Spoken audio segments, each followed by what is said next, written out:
ప్రకాశం జిల్లా దర్శి నియోజకవర్గం ఉమ్మడి కూటమి అభ్యర్థి డాక్టర్ గొట్టిపాటి లక్ష్మి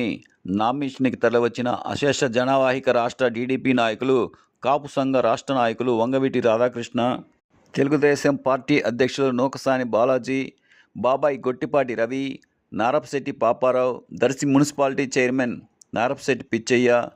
షేక్ రియాజ్, గోరింట్ల రవికుమార్, పమిడి రమేష్ పాల్గొన్నారు. గొట్టిపాటి లక్ష్మి మాట్లాడుతూ దర్శి నియోజకవర్గ